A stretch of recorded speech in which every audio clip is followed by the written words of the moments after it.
Mari kita berdoa. Bapa yang baik, Bapa yang sudah menghantarkan kami di bulan yang baru ini bersama dengan keluarga kami masing-masing, bersama dengan keluarga Grips yang sudah Tuhan tuntun melewati berbagai warna kehidupan. Segala puji, syukur, hormat, kemuliaan hanya bagi Tuhan, Allah yang begitu rindu memberkati kami ya Bapa. Bapa, sedari tadi kami sudah bernyanyi bagi Tuhan dengan suara yang begitu indah. Kesaksian demi kesaksian sudah kami dengarkan ya Tuhan, bahwa Engkau Allah yang hebat, Allah yang bisa memakai siapapun ya Tuhan. Dan tiba saatnya kami akan mendengarkan sabda Tuhan. Oleh sebab itu, Roh Kudus yang ada di dalam kami bekerja di hati dan pikiran kami untuk memberkati kurang lebih setengah jam ke depan. Kami ingin diberkati dengan firman Tuhan. Oleh sebab itu, bersabdalah ya Tuhan, karena kami sudah siap mendengar. Di dalam nama Tuhan Yesus, mari sama-sama katakan amin. Amin. Terima kasih. Silahkan Inang Boru Sirait duduk. Dan terima kasih juga untuk trio Jos. Saya tidak sembarangan memberi mereka nama trio Jos, Jane, Olin, dan Sondang. Trio Jos. Bisa aja lu. Bisa aja gua. Bisa aja. Saya belum pikirkan kalian. Oke, silakan duduk Om Yongki, Amang Lumban Tobing, bukan juga Amang Huta Barat dan Amang Simajuntak. Kalau kita mendengar tadi pujian, jujur rasanya pengen nyanyi terus ya. Ya, rasanya pengen kayak di HKBP gitu loh. Pecah suara gitu. Tadi kota yang pertama disebut itu kotaku, kota Pematang Siantar, kota yang cukup keras ya. Ya, tapi tidak ada yang mustahil bagi Tuhan ya. Saya panggil ibu aja deh. Ya, mari kita buka Alkitab kita dari 1 Yohanes 4 ayat 7 sampai 12. Saya baca dalam Alkitab terjemahan jilid 2. 1 Yohanes 4 ayat yang ke-7 sampai dengan ayat yang ke-12. Demikian firman Tuhan, Allah adalah kasih.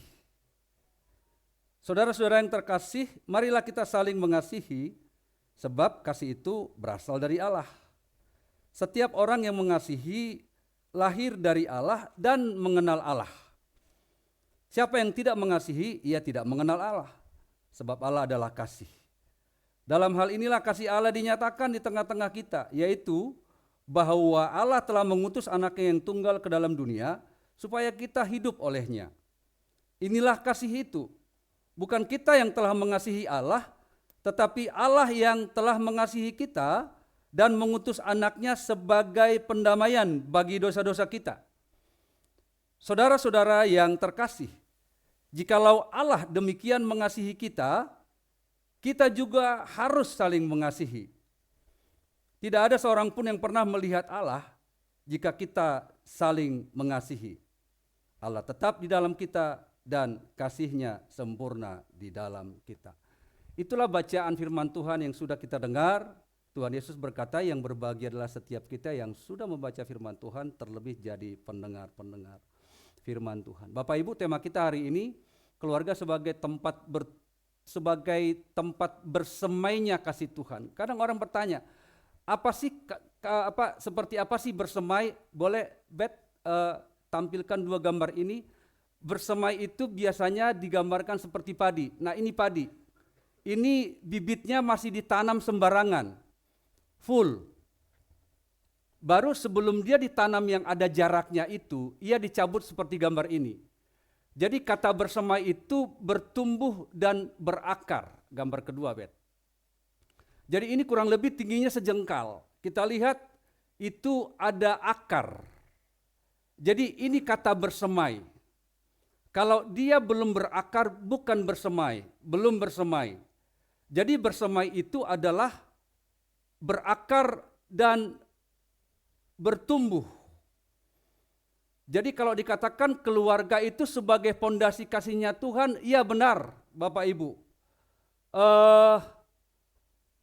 Kenapa saya katakan benar? Coba bayangkan, coba kita ingat bahwa keluarga sebelum mereka sah dibentuk oleh Tuhan, keluarga itu mengikat sebuah perjanjian. Janji pernikahan itu didasarkan atas kasih. Biasanya pendeta nanya begini, maukah saudara Tono menerima saudara Tini dalam suka maupun duka, dalam sehat maupun sakit, betul? Dan saya tidak tahu siapa yang lebih senior di antara kita dan siapa yang lebih sering melihat pernikahan. Saya nggak tahu bahwa pengantin jarang mengatakan, maukah engkau saudara Tono menerima saudara Tini sebagai istrimu sah dalam suka dan duka, dalam sehat maupun sakit? Pikir-pikir dulu deh Pak Gem. Lihat nanti dulu deh Pak. Jarang ya. Pasti jawabnya apa? Ya dengan segenap hati. Betul kan? Orang nggak pernah bilang, ya tergantung mood deh Pak. Lihat nanti. Saya tidak tahu apakah karena cinta yang begitu besar, lantas menerima dia sekarang apa adanya. Betul? Dan keluarga itu tata letaknya didasarkan atas sebuah perjanjian yang mengikat dan permanen. Itu kelebihan kita. Artinya selama pasangan itu ada, ikatan itu tetap harus ada. Matius 19 ayat 6 nggak ada boleh perceraian, betul? Sekali lagi, jadi tata letak keluarga itu mengikat dan permanen. Bahkan dalam sebuah pernikahan, ada seorang pendeta senior ketika ia berkunjung ke sebuah daerah, tidak kebetulan akan ada pemberkatan nikah. Lalu pendeta ini kasih masukan. Yang biasanya pada saat pernikahan pendeta mengucapkan janji, pendeta mengucapkan pertanyaan, lalu pengantin jawab, ya saya bersedia. Tapi kali ini pendeta ini kasih masukan, bukan pertanyaan, tapi pernyataan. Pernyataan ini ada 3, masukkan dalam gereja. Dia bilang begini, pernyataan pertama, aku mengasihimu walau apapun yang terjadi. Itu pernyataan pertama. Yang kedua, pernyataan kedua, aku mengelilingimu dengan kasih walau kasih itu sudah tidak kurasakan lagi. Lalu pernyataan yang ketiga dia bilang begini, aku akan memegangmu dengan kasih walau kasih itu sudah tidak kudapat lagi. Bapak Ibu bisa bayangkan enggak? Ketika Jane sama Opung, masih ingat ya, belasan tahun yang lalu, kan pendeta hanya ngomong begini, apakah engkau bersedia menerima Jane, ya kan, menerima Opung gitu ya. Saya bilang Opung karena saya kadang-kadang lupa namanya. Irwan. Apakah engkau siap? Maaf Pung. Coba bayangkan saat Irwan ngomong ini di depan Jane. Coba bayangkan. Pegangan tangan dong. Betul. Aku akan mengasihimu apapun yang terjadi. Kan selama ini kan apakah engkau bersedia? Ya saya bersedia gitu aja kan. Kayaknya kurang gitu. Aku akan mengelilingimu dengan kasih walau kasih itu gak kurasakan. Aku akan tetap memegangmu walaupun kasih itu udah hilang. Betapa kuatnya, betapa sakralnya acara itu. Dan saya pikir pasti menangis. Mungkin terseduh-seduh waktu mengucapkan pernyataan kasih itu. Itu artinya apa?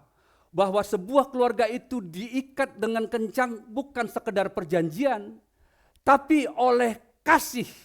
Makanya kasih itu harus jadi patokan, kasih itu harus jadi terdepan. Saya ambil istilah anak gaul sekarang, kasih itu harus happening. Kasih itu harus populer, kasih itu harus jadi tren. Karena apa? Karena itu modal kita untuk mengarungi bahtera keluarga yang kedepannya tidak sedikit godaan, yang kedepannya tidak sedikit tantangan. Bapak Ibu Saudara, pesan pertama dalam bacaan kita ada 3 kali, ayat 7, ayat 11 dan ayat 12 firman Tuhan berkata, marilah kita saling mengasihi. Ini ajakan yang unkondisional. Ajakan yang unkondisional begini, kasih dulu sama aku, baru ku kasih sama kamu. Itu yang kondisional. Atau begini, kalau kamu baik, saya baik. Kita pernah dengar pernyataan itu? Tapi kalau kamu jahat, bukan saya ngomong loh, janji dia. Dia janji dulu, kalau kamu jahat, saya lebih jahat. Kalau kamu baik, saya lebih baik. Bukan, tapi yang unkondisional. Bagaimanapun kamu, aku tetap mengasihimu. Dan orang yang tidak mengenal Allah, tidak mungkin lahir kata-kata yang seperti ini. Karena cinta, karena kasih tidak sekedar perasaan. Ya apa ya? Lalu pernyataan itu kenapa bisa keluar? Aku akan mengasihimu walau apapun yang terjadi. Ke depan akan ada perubahan, betul? Saya lihat Inang Boru Sirait.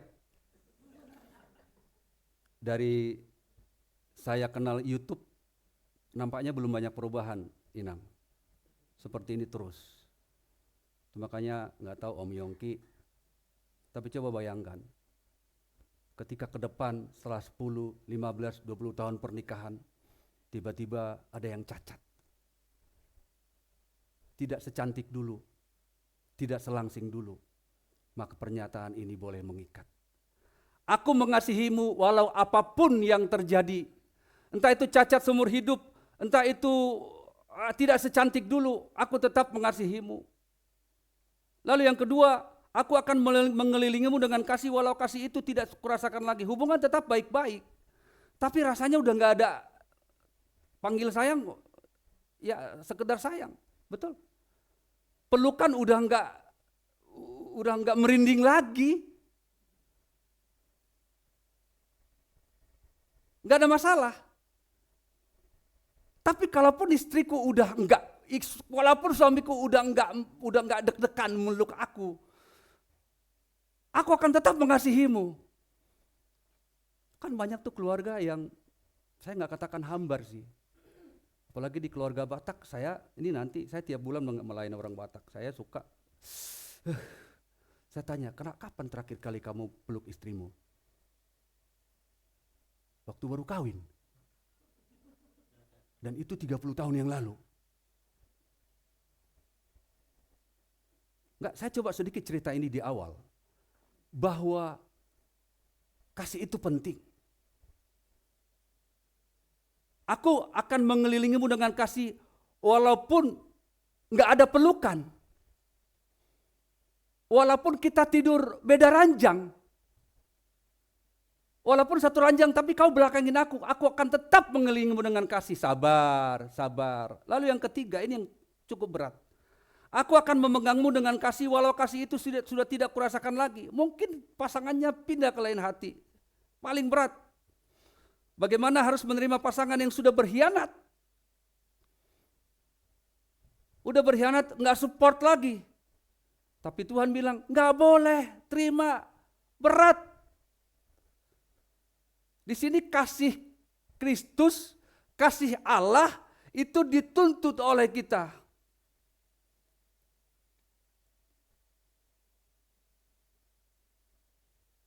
Sekali lagi, makanya pesan pertama, ada 3 kali Alkitab katakan, marilah kita saling mengasihi, marilah kita saling mengasihi, marilah kita saling mengasihi.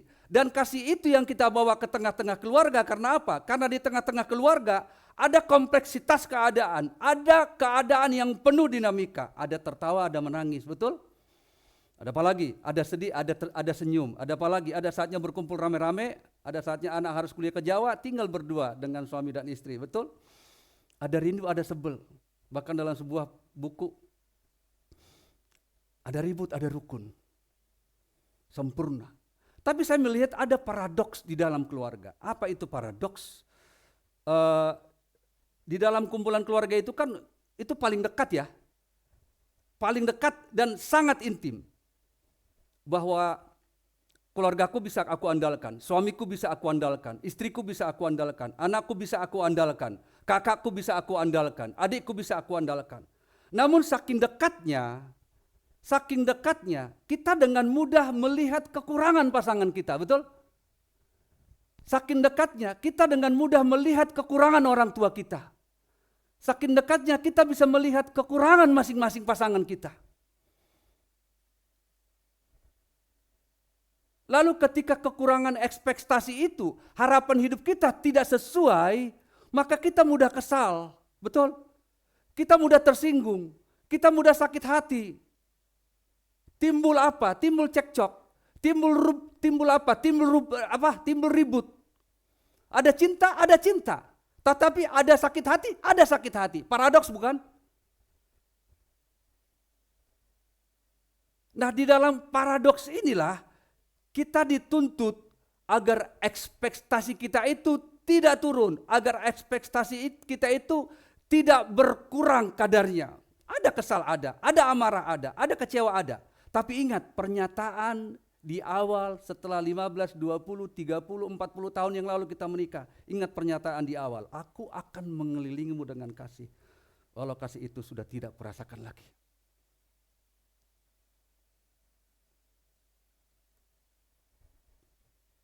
Pertanyaannya, bagaimana supaya kasih itu bisa bersemai? Betul ya? Kasih akan bersemai, kasih itu kan sifatnya memberi. Saya ingat ada lagu The Mercies, lagu zaman dulu. Dia bilang begini, kalau kau benar-benar sayang padaku, kalau kau benar-benar cinta, tak perlu kau ucapkan semua itu, cukup tingkah lakumu.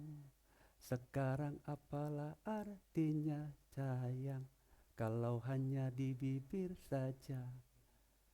Sebab cinta bukanlah main-mainan, butuh pengorbanan. Semua orang bisa bilang sayang, betul?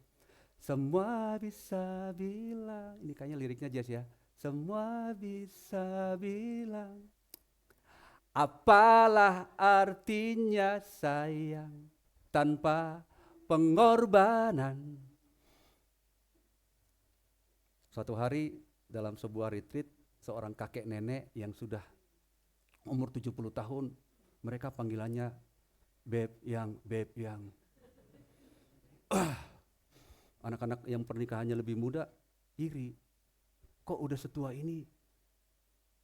Apa sih? Resepnya kok panggil yang Beb. Lalu sang kakek bertanya, jujur saya lupa nama istri saya. Makanya saya panggil saya gitu.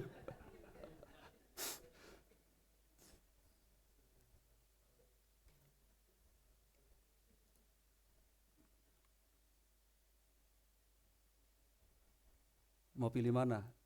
Suami nggak ada romantisnya tapi berkorban, daripada suami panggil yang Beb gitu tapi nggak berkorban. Tapi disitulah kasih itu diuji Bapak Ibu.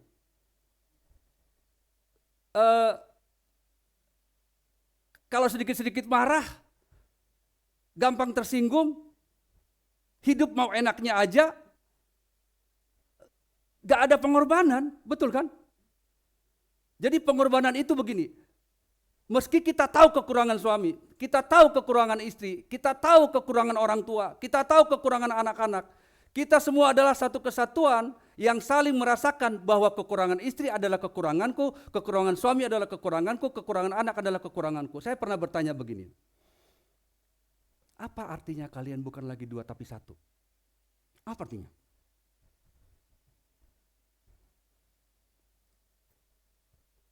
Kata pendeta kan begitu, kalian tidak lagi dua? Memang satu daging, ya. Tapi apa arti kalian tidak lagi dua tapi satu? Saya dalam beberapa konseling bersama dengan Pak Gembala, ketika konseling dipisah gitu ya, saya tanya itu, apa yang jadi satu? Keinginan kalian nggak begitu menikah, kamu suka ayam goreng, saya suka ayam opor, begitu menikah nggak jadi sama-sama suka ayam opor? Enggak. Ya mungkin dompetnya biar masih beda, iya. Tapi saya katakan, kamulah orang pertama yang merasakan sedih ketika istrimu sedih. Kamulah orang pertama yang merasakan sukacita ketika suamimu mengalami sukacita, betul? Jangan tetangga yang merasakan sukacita istri, tetangga yang duluan merasakan bukan kita. Loh, itu kenapa ya? Gitu. Itu kan kebangetan.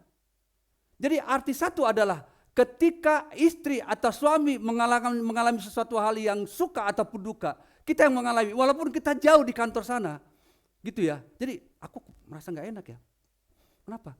Kok ya aku telepon istri, ternyata istri itu sedang mengalami sesuatu. Jadi telepati itu melebihi telepati kita kepada orang-orang lain. Itulah arti satu. Bapak Ibu, kasih itu kurang bersemai di dalam keadaan-keadaan yang baik. Kasih itu kurang bersemai dalam keadaan-keadaan yang tidak yang selalu harmonis. Dan kasih itu akan bersemai jika kita saling mengampuni, memaafkan yang tak termaafkan. Bapak Ibu, berapa banyak orang sampai meninggal, membawa sakit hati karena suaminya, membawa sakit hati karena istrinya, meninggal dalam kepahitan. Berapa banyak Bapak Ibu? Berapa banyak? Sampai ada sebuah cerita, seorang istri datang kepada orang pintar. Ini cerita Bapak Ibu. Istri ini pengen keluarganya harmonis. Lalu orang pintar ini kasih syarat begini, Ibu, saya yakin keluarga Ibu akan harmonis, tapi syaratnya agak berat Ibu. Apa syaratnya Pak? Semoga saya bisa lakukan. Ibu, agak berat, saya coba lakukan. Oke Ibu, agak berat, iya. Ibu coba cari 3 kumis harimau. Nggak masuk akal kan? Tapi karena ibu ini ingin keluarganya bahagia, ibu ini usahakan untuk ia bisa bertemu harimau, maka akan ada umpan, yaitu daging. Ibu ini bawa daging yang banyak, Awal-awal dia hanya letakkan daging itu, lalu harimau datang. Tapi dia intip, ternyata harimau juga tahu ada orang di situ. Harimau pergi setelah kenyang. Lalu lama-lama ibu ini kasih daging lewat tangannya. Lama-lama dia elus tuh harimau. Lalu dia ngomong sama harimau, harimau, saya bisa cabut kumismu. Dicabut tuh kumis, 1. Besok lagi dia buat gitu. Harimau, saya bisa cabut kumismu, 1. Besoknya lagi sampai 3 kali. Harimau, bisa saya cabut kumismu? Bisa, saya cabut. Lalu ia dengan senang bawa 3 kumis ini ke orang pintar. Pak, yap, masuk Bu, masuk. Gimana? Kamu sudah dapat 3 kumis harimau? Saya sudah dapat Bu. Begitu dapat, ya terima kasih Bu. Lalu orang pintar ini sambil memasukkan 3 kumis harimau itu ke tempat pedupaannya dan dibakar, sang istri marah. Saya capek-capek begadang di hutan, bertaruh nyawa hanya untuk kumis itu. Begitu saya nyampe di sini, Bapak bakar kumis itu. Kebangetan. Dengan suara yang tinggi ibu itu marah. Dan dengan nada yang tinggi orang pintar itu juga marah. Kamu pikir saya jaga suamimu, kalau harimau kamu bisa taklukkan, kenapa Bapak suamimu kamu bisa taklukkan? Kebangetan bukan? Harimau dia bisa taklukkan. Dia bisa sayang-sayang dan lain sebagainya. Kadang-kadang kita kan nggak tahu suasana rumah itu seperti pujian kita tadi itu. Bersama keluargaku melayani Tuhan. Kasih itu Tuhan taruh pertama kali di tengah-tengah keluarga. Maaf, saya tidak mengecilkan gereja. Karena ada istilah begini. Bangsa yang besar adalah bangsa yang memiliki, ini Eropa. Bangsa yang memiliki gereja yang kuat. Dan ini ungkapan dulu. Kalau kita sekarang pergi ke Eropa sama ke Amerika, gereja saya tidak tahu, Bapak Ibu lebih tahu mungkin yang pernah ke sana. Lalu dikatakan begini, gereja yang kuat adalah gereja yang memiliki keluarga-keluarga yang kuat. Keluarga yang kuat adalah keluarga yang memiliki suami istri yang kuat. Coba tampilkan bait Efesus 5 ayat 22 dan 25. Coba tampilkan. Kita baca sama-sama yuk. Hai istri, tunduklah kepada suamimu seperti kepada Tuhan. Ayat 25. Karena suami adalah, hai suami, kasihilah istrimu sebagaimana Kristus telah mengasihi jemaat dan telah menyerahkan dirinya baginya. Saya mau tanya dulu, Jane deh sama Irwan. Dikatakan, hai istri, tunduklah. Hai suami, kasihilah. Jujur-juruan, mana yang kamu ingat? Ayat 22 atau ayat 25? Bu, Inang, mana yang Inang ingat? Ayat 22 atau ayat 25?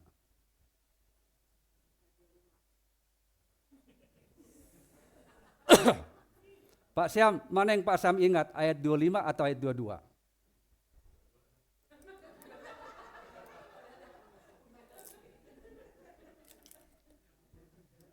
Pak Gem nih, mumpung sini ada Bu Gem.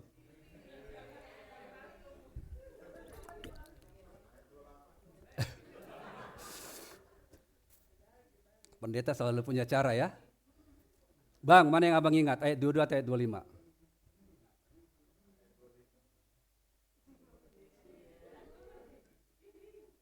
Saya berharap jawaban itu bukan under pressure. Mana Jen yang paling kamu ingat? Ayat 22 atau ayat 25? Jangan cubit Wan, jangan cubit. Wan, mana yang paling yang kamu ingat?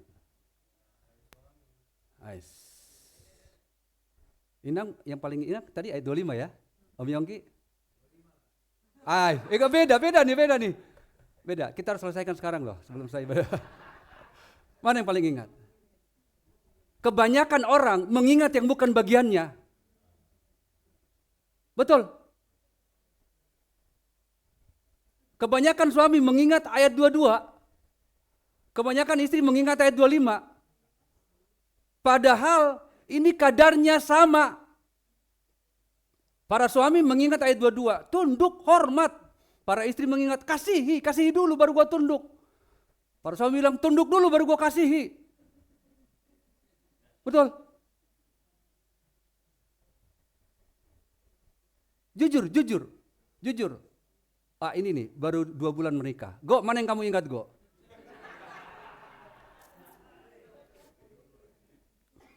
Ayat 22. Ayat 25. Tuh kan. Bang, please konseling ulang Bang. Kenapa kita ingat bagian orang? Kenapa kita ingat bagian kita sendiri? Karena ini kadarnya sama-sama memberi. Jangan kalian pikir mengasihi itu enak, tunduk itu enak, sama-sama. Nah, ketika ini sama-sama dilakukan, maka saya percaya pondasi keluarga itu akan kuat. Kebanyakan kita saling nuntut kan. Begitu konseling, Pak, kenapa masalahnya Pak? Ya, masa di dalam keluarga ada 2 kepala Pak? Mentang-mentang penghasilan istriku lebih besar dari saya Pak. Selama kita memegang yang bukan bagian kita, maka selama itu pula pondasi keluarga itu tidak kuat. Bayangkan kita masih berdua aja, maaf ya Go. Itu belum punya anak. Wih, repotnya apalagi kita berdua. Bagaimana suami istri yang suka cekcok. Kan dengan anak-anak kan? Lah kalau rumah gede, kalau rumah seperti saya 4L. Berbisik pun, berantem pun berbisik. Anak dengar.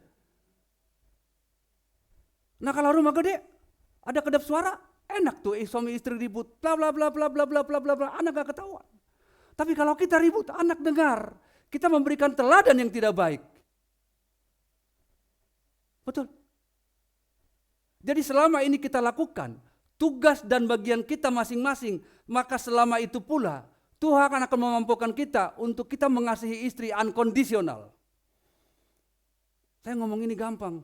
Saya nggak tahu begitu istri saya turun dari tangga kemudian jatuh dan harus pakai tongkat. Apakah saya setia mendampingi dia terus? Belum tentu. Seperti kata tiktokers itu ya, ngomong sih gampang. Betul. Tapi di awal ada sebuah pernyataan, aku akan mengelilingimu dengan kasih, walau kasih itu sudah tidak kurasakan lagi. Aku akan tetap menerima engkau walaupun kasih itu sudah hambar. Saya baca, dikatakan begini. Inilah kasih itu. Bukan kita yang mengasihi Allah, tetapi Allah yang telah mengasihi kita dan yang telah mengutus anaknya sebagai pendamaian bagi dosa-dosa kita. Allah dikatakan Allah adalah kasih, bukan hanya omong. Tapi karena ia buktikan, hanya satu anaknya diutus untuk keselamatan kita. Seperti itulah gambaran keluarga. Mengorbankan apa yang kita punya, mengorbankan apa yang ada pada kita. Nah, selama kasih itu belum meneladani kasih Tuhan yang mengutus anak yang tunggal, maka saya khawatir. Keluarga yang hanya berdasarkan perasaan, nggak lama akan hancur. Zaman dulu kan beda pacaran zaman dulu dengan sekarang, atau beda keluarga zaman dulu dengan zaman sekarang kan suka dijodohkan ya. Suka dijodohkan zaman dulu ya. Awalnya dingin. Tapi keluarga itu tetap itu karena apa? Karena hot. Coba keluarga sekarang, di awal hot banget. Betul? Nggak lama menikah. Pak Pendeta bisa nggak cerai? Pak Pendeta bisa nggak ini? Pak Pendeta bisa nggak ini? Pak Pendeta bisa nggak ini? Bisa nggak ini? Nggak boleh. Itu harga mati. Saya sedang melayani, ya begitulah ya. Kadang-kadang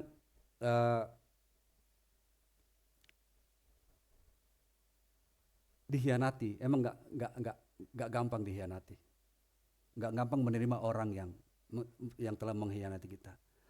Ya saya katakan nggak boleh cerai, tunggu aja suamimu pulang.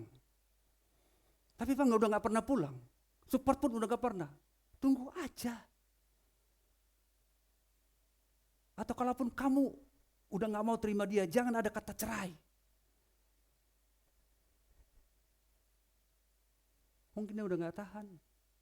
Jujur Pak, saya mulai melirik seseorang, aduh, untung dia gampang dihubungin. Saudara Emi juga bersama Grit juga sedang menangani sebuah keluarga.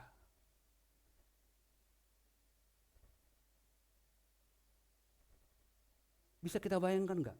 Kalau keluarga itu sudah tidak ada kasih lagi, betapa hambarnya keluarga itu. Maka kita tidak hanya sekedar memakai kasih storge, kasih filia, kasih persaudaraan, kasih keluarga, tidak.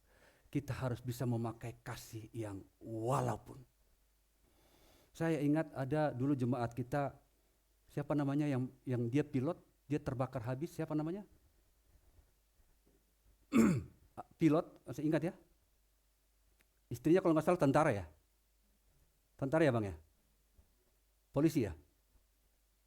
Dia pilot udah 80% terbakar, saya ingat ya? Ingat ya? Tapi istrinya tetap dampingi loh. Itu ya maaf, bentuk hidung, bentuk mulut, bentuk apapun, saya lupa namanya siapa.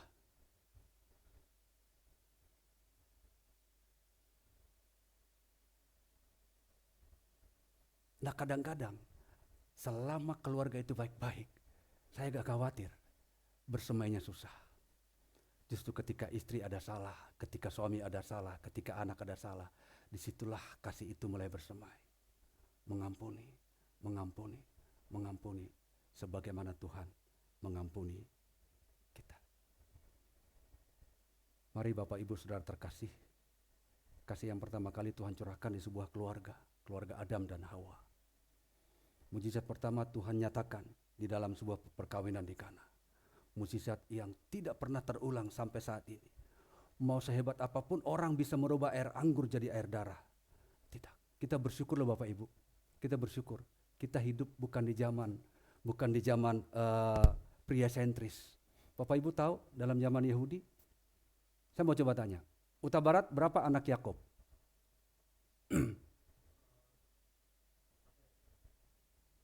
Olin berapa anak Yakub? 12. Oke. Ago berapa anak Yakub? Kajun berapa anak Yakub? Orang tahunya 12 kan? Itu pria sentris. Orang lupa yang namanya Dina. 13. 5 roti 2 ikan berapa yang dikasih makan? Alkitab mencatat 5.000 laki-laki. Bisa aja kebanyakan wanita, betul? Itu pria sentris. Bayangkan kalau kita hidup zaman pria sentris, zaman Yahudi kuno. Kita hanya budak. Budak di rumah. Budak di 3 ur. Di sumur, di kasur, dan di dapur. Tidak ada persamaan hak. Bersyukurlah zaman sekarang kita hidup dalam persamaan hak. Istri bisa kerja, silakan. Titip sama opung silakan. Titip sama mbak silakan. Bersyukurlah. Kalau kita hidup di zaman yang pria sentris Bapak Ibu, habis kalian. Betul. Betul. Dalam silsilah kalian gak dianggap. Dalam silsilah istriku gak dianggap. 6 kami berkeluarga, hanya 1 laki-laki. Bayangkan harta mertuaku separuh Jakarta loh. Dan itu hanya buat Tigor. Tapi karena kita hidup bukan zaman pria sentris, istriku bilang, berapa? 10M, 20M, bagi 6. Oh syukur.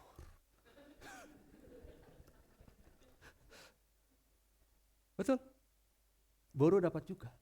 Bisa kita bayangkan gak? Kalau kita hidup di zaman pria sentris, istri ngadap suami juga gak bisa natap. Bersyukurlah Allah menyamakan gender kita. Bahkan tidak hanya gender Tuhan nyatakan. Begitu Allah disalibkan, tirai B suci terbagi dua. Karena kasihnya. Kita nggak perlu bawa korban lagi ke gereja, nggak perlu bawa apa lagi ke gereja dan harus dikuduskan oleh imam baru masuk. Enggak. Tadi kita di jalanan lagi maki-maki orang, betul. Lambat banget, maaf ya. Maaf ya. Semua kata-kata. Terus melayani. Zaman dulu nggak bisa. Ayo Bapak Ibu Saudara terkasih. Zaman sekarang tantangannya banyak. Tidak sedikit. Tidak sedikit karena reunian di Facebook, betul ya? Reunian. Terus ya seperti itulah. Itu tantangan. Buat anak-anak juga, ini juga tantangan kita orang tua anak-anak. Betul ya?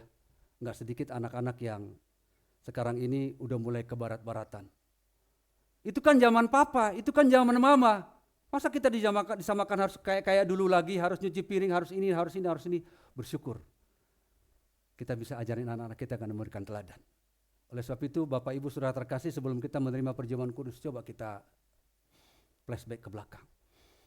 Sudahkah keluargaku menggambarkan hubungan Tuhan dengan jemaatnya? Sudahkah aku sebagai istri sudah tunduk dan hormat kepada suami? Tadi saya katakan sebelum saya akhiri, tadi saya katakan begini. Mana kadarnya lebih berat Bapak Ibu? Mengasihi atau tunduk? Mana kadarnya lebih berat, lebih parah atau lebih susah? Mengasihi atau tunduk?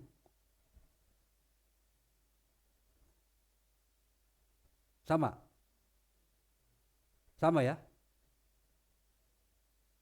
Sama ya? Kita sepakat gak? Mana yang lebih berat, Ibu? Mengasihi atau tunduk? Yang lebih berat? Om Yongki? Tunduk? Bang Irwan? Berat? Jen, tunduk berat? Tunduk gak berat? Berat ya? Waktu Irwan mengasihi, kamu memberi sesuatu, betul? Betul? Memberi dirimu, kok aku gak dihargain, betul? Waktu Jen tunduk, kamu memberikan dirimu, aku gak dihargai. Ya udahlah, aku harus tunduk, aku harus hormat, begitu kan? Kurang lebih? Atau gimana kehormatanmu kepada suamimu? Gimana ketertundukanmu kepada suamimu? Begitu ya? Enak banget, Bang.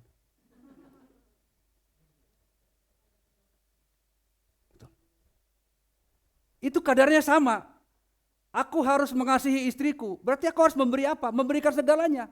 Istri begitu, aku harus tunduk kepada suami. Berarti apa? Memberikan segalanya. Oleh sebab itu, mari kita berubah. Yang tadinya para istri mengingat ayat 25, yang tadinya para suami mengingat ayat 22, ayo sama-sama ingat. Jangan ambil jatah orang. Jangan ingat jatah orang, ingat jatahmu. Maka saya percaya, seberat apapun tantangan keluarga itu, yang tadinya kita tidak bisa mengampuni, yang tidak terampuni, memaafkan yang tidak termaafkan, tapi karena kita memakai kasih-Nya Tuhan, saya percaya kita akan dimampukan. Amin.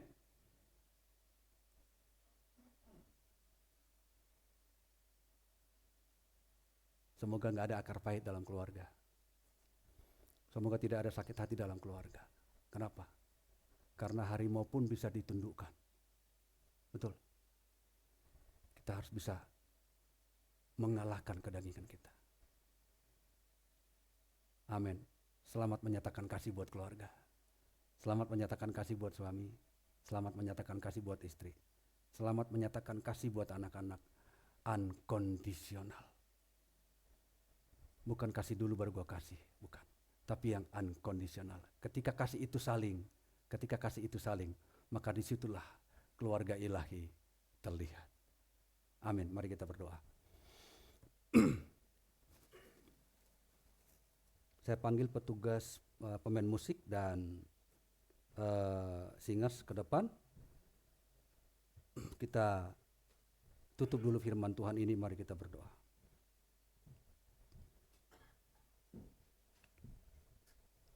Bapa yang baik, kami sudah selesai mendengarkan firman Tuhan, singkat dan sangat sederhana ya Tuhan. Hari ini kami datang kepadamu mensyukuri apa yang sudah Engkau nyatakan bagi bumi ini, bagi manusia. Apa yang sudah Engkau nyatakan khususnya bagi keluarga kami. Engkau hadir di tengah-tengah keluarga kami, tidak hanya sekedar membenahi keluarga, tapi Engkau sudah lebih dulu berkorban buat keluarga kami. Engkau hadir terus menyatakan kasih-Mu dan memberkati keluarga kami.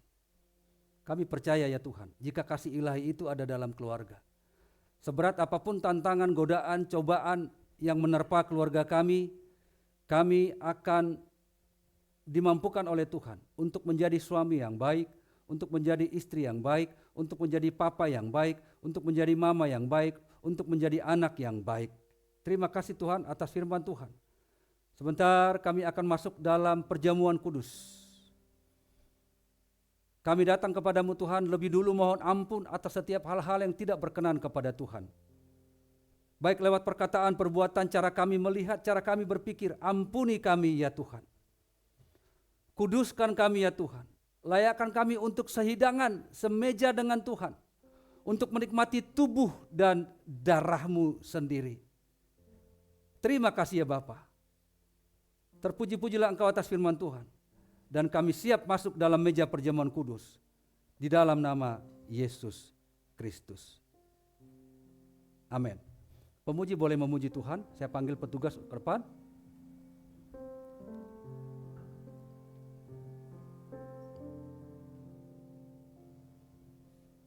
Kasih yang terindah,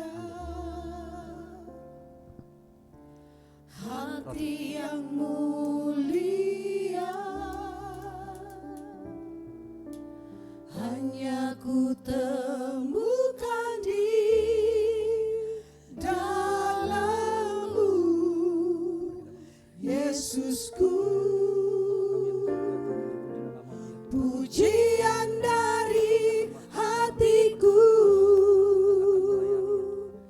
selalu di setiap waktuku,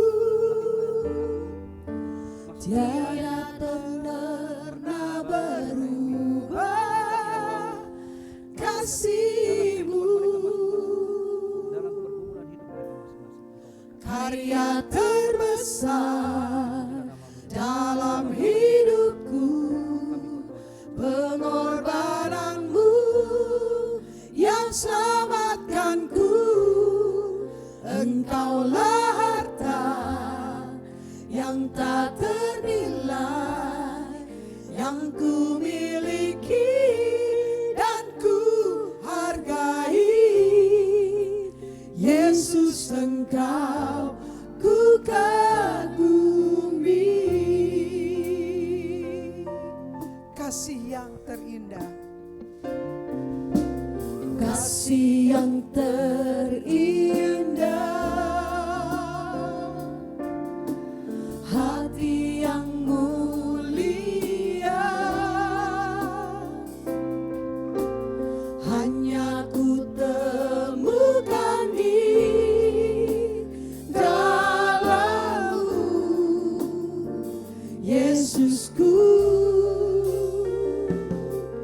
Pujian dari hatiku selalu di setiap waktuku, tiada pernah berubah kasih-Mu. Karya terbesar dalam hidupku, pengorbanan-Mu yang selamatkanku. Engkaulah harta yang tak ternilai, yang ku miliki dan ku hargai. Yesus, Engkau ku kagumi. Karya terbesar, karya terbesar dalam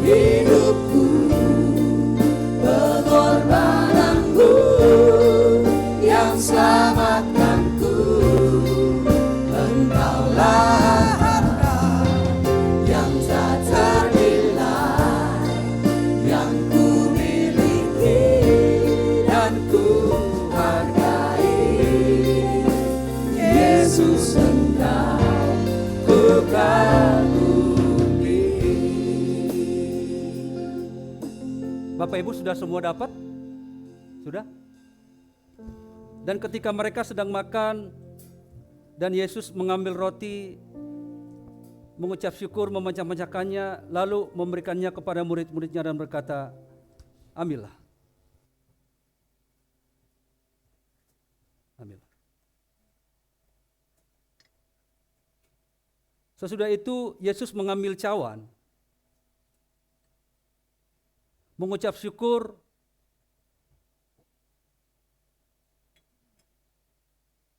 lalu memberikannya kepada murid-muridnya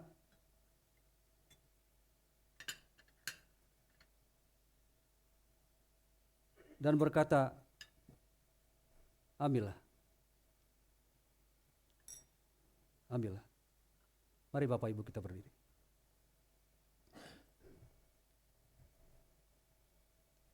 Mari kita angkat tubuh Kristus. Sebelum kita memakan tubuh ini, Pendeta Emi berdoa buat kita. Mari kita berdoa. Tuhan Yesus, pada siang hari ini kami pun bersuka cita karena kami boleh duduk sehidangan dengan Tuhan. Amin. Melalui perjamuan kudus di siang hari ini, kami sudah diberkati oleh Tuhan melalui firman Tuhan yang kami dengar. Dan saat ini kami mau makan dan minum sehidangan dengan Tuhan melalui tubuh Kristus dan darah Kristus dalam setiap hidup kami. Karena kami tahu Tuhan, melalui hidup Tuhan, hidup kami pun semakin hidup. Karena kami sudah ditebus oleh darah-Mu dan melalui tubuh Kristus. Saat ini di tangan kanan kami ada roti yang kami angkat tinggi dan kami imani ini adalah tubuh Kristus. Amen. Yang sudah tercabik-cabik untuk menebus dosa kami dan untuk memulihkan setiap kehidupan kami. Karena keselamatan itu ada dalam tubuh Kristus. Amen. Engkau sudah memberikan tubuh-Mu kepada kami dan biarlah melalui pengorbanan Kristus ini, tubuh Kristus sudah Tuhan berikan kepada kami. Kami akan memberikan hati kami, pikiran kami kepada Tuhan. Dan kami mau taat kepada Tuhan karena Tuhan sudah menyelamatkan kami, menebus kami dari segala dosa kami. Dan saat ini Tuhan, kami yang ada pada siang hari ini mengalami tubuh yang lemah, mungkin sakit, sakit apapun itu, melalui darah Kristus dan tubuh-Mu yang kami makan, menyatu dalam tubuh kami, maka kami akan dipulihkan. Amin. Kami akan disembuhkan. Kami akan terus diperbaharui oleh Tuhan dan diberkati oleh Tuhan. Terima kasih Tuhan untuk keselamatan ini. Dalam nama Yesus kami berdoa. Sebab apa yang telah kuteruskan kepadamu telah aku terima dari Tuhan, yaitu bahwa Tuhan Yesus pada malam waktu ia diserahkan mengambil roti dan sesudah itu ia mengucap syukur atasnya. Ia memecah-mecahkannya dan berkata, inilah tubuhku yang diserahkan bagi kamu. Perbuatlah ini mengenang menjadi peringatan akan aku. Bapak Ibu sudah terkasih, apakah kita percaya bahwa ini adalah tubuh Kristus? Karena kepercayaanmu makanlah dalam nama Yesus.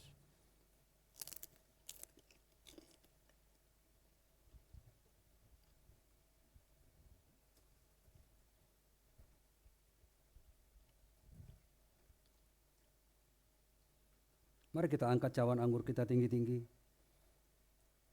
Diaken Ago berdoa buat kita. Ya Tuhan, terima kasih kami telah hadir di tempat ini dengan penuh berkat dan sukacita. Untuk saat ini, kami akan terima darah-Mu Tuhan, darah perjanjian baru yang telah tercurah di atas kayu salib. Ya Tuhan, seperti Engkau berfirman, siapa yang tidak layak, tidak pantas menerima darah ini. Maka dari itu, kiranya Roh Kudus melayakkan kami satu persatu di tempat ini, agar layak menerima darah-Mu yang telah tercurah atas kami. Ya Tuhan, apapun pergumulan, sakit penyakit, semuanya telah Engkau tebus. Amin. Melalui darah-Mu di atas kayu salib. Layakkan kami, curahkan kepada kami, dan ampunilah segala dosa kami. Di dalam nama Yesus kami berdoa. Demikian juga Yesus mengambil cawan, sesudah makan lalu berkata, cawan ini adalah perjanjian baru yang dimeteraikan oleh darahku. Perbuatlah ini setiap kali kamu meminumnya, menjadi peringatan akan aku. Bapak Ibu Saudara terkasih, Apakah saudara percaya bahwa ini adalah darah Kristus? Apakah saudara percaya bahwa darah Kristus sanggup untuk mengampuni setiap dosa kita? Jika darah Kristus sanggup untuk mengampuni setiap dosa kita, maka darah Kristus juga sanggup untuk menyembuhkan sakitmu. Oleh sebab itu, minumlah dalam nama Yesus Kristus.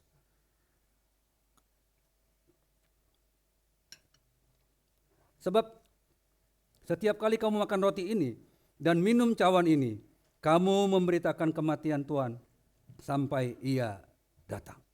Mari kita bernyanyi, kami memuji kebesaran-Mu. Kami memuji kebesaran-Mu.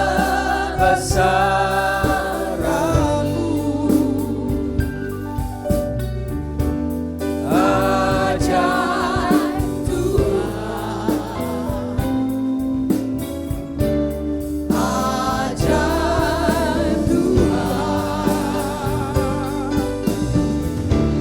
Kami memuji kebesaran-Mu.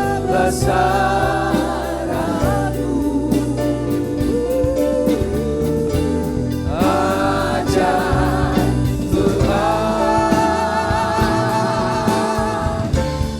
ajaib Tuhan, ajaib Tuhan, ajaib Tuhan. Amin. Bapak, kami sudah menerima perjamuan kudus dengan iman dan ucapan syukur. Bahkan kami sudah menerima mujizat dalam nama Yesus Kristus.